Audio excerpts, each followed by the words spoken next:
గడిచిన 2, 3 వారాలుగా ఆంధ్రప్రదేశ్‌లో నడుస్తున్న సీరియస్ డిస్కషన్ ఇది. ఆంధ్రప్రదేశ్‌లోకి వైఎస్ షర్మిల తన రాజకీయ అరంగేట్రాన్ని గనక చేస్తే, తెలంగాణలోనే ఆమె ఏమి సాధించలేకపోయారు కావచ్చు. కానీ పోటీ చేసుంటే తెలిసేది అట్‌లీస్ట్ ఆమెైనా గెలిచేవారా లేదా అనేది. అయితే ఏపీలోకొస్తే పరిస్థితి వేరేగా ఉంటుందని వైఎస్ రాజశేఖర రెడ్డి బిడ్డగా ఆమెను డెఫినెట్‌లీ జనాలు ఆదరిస్తే కనీసం ఎమ్మెల్యే అయినా చేస్తారు అనేటువంటి వాదన గట్టిగా వినిపిస్తోంది.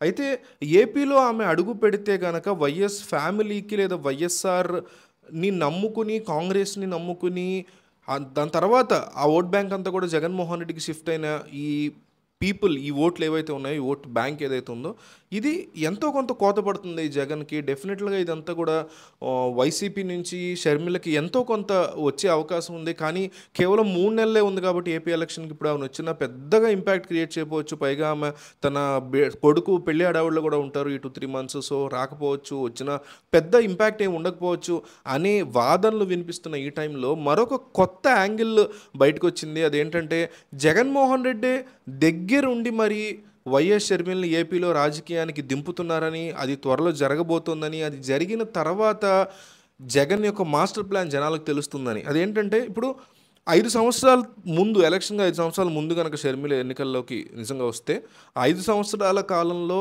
ఆమె ప్రభుత్వానికి వ్యతిరేకంగా ఒక గొప్ప సైన్యాన్ని బిల్డ్ చేయొచ్చు.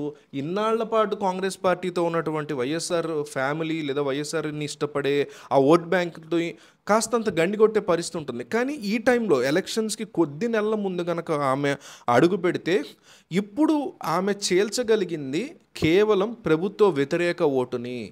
ప్రభుత్వ వ్యతిరేక ఓటును మాత్రమే ఆమె చీల్చగలదని ఈ కాన్సెప్ట్‌నే జగన్మోహన్ రెడ్డి దృష్టిలో పెట్టుకుని ఏపీకి ఆమెను దింపుతున్నారు అనేటువంటి వ్యాఖ్యలు గట్టిగా వినిపిస్తున్నాయి. ఎందుకంటే ప్రభుత్వ వ్యతిరేక ఓటుని చీల్చడం చాలా ముఖ్యమైనటువంటి అంశం అవుతుంది. గత ఎన్నికల్లో కూడా చంద్రబాబు, పవన్ కళ్యాణ్ అందుకే కలిసి పోటీ చేయలేదని, ప్రభుత్వ వ్యతిరేక ఓటుని చీల్చడం కోసమే ఆయన విడిగా పోటీ చేశారనేటువంటి ఆరోపణలు కూడా పవన్ కళ్యాణ్ మీద ఉన్నాయి. ఫర్ ఎగ్జాంపుల్ 2019 ఎలక్షన్ టైంలో చంద్రబాబు నాయుడు ముఖ్యమంత్రిగా ఉన్నటువంటి టైంలో ఓట్లు ప్రభుత్వానికి వ్యతిరేకంగా ఉన్న ప్రతి ఓటు కూడా జగన్కే పడే అవకాశం ఉంది. కానీ అలా పడకుండా పవన్ కళ్యాణ్ రంగంలోకి దిగి ఆ చంద్రబాబు మీద తన వ్యతిరేకతను చూపించి, ఆ వ్యతిరేక ఓట్లలో ఒక 100 ఓట్లో ఒక 20 లేకపోతే 10 ఓట్లు తన వైపు తీసుకోవాలనే ప్రయత్నంలోనే ఆయన దిగారు అనే ఒక ఆరోపణ ఆయన మీద ఉంది. సక్సెస్ అయ్యారా, ఫెయిల్ అయ్యారా డిఫరెంట్ టాపిక్.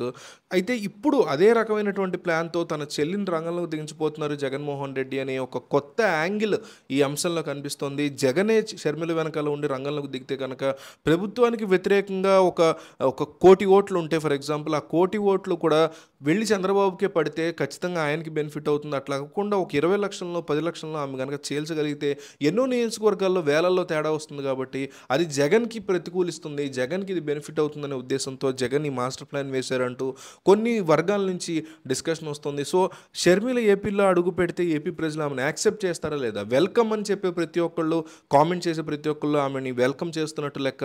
లేదు ఆమె రావద్దని మీరు అనుకుంటే డోంట్ కమ్ షర్మిల అని మీరు కామెంట్ చేయండి.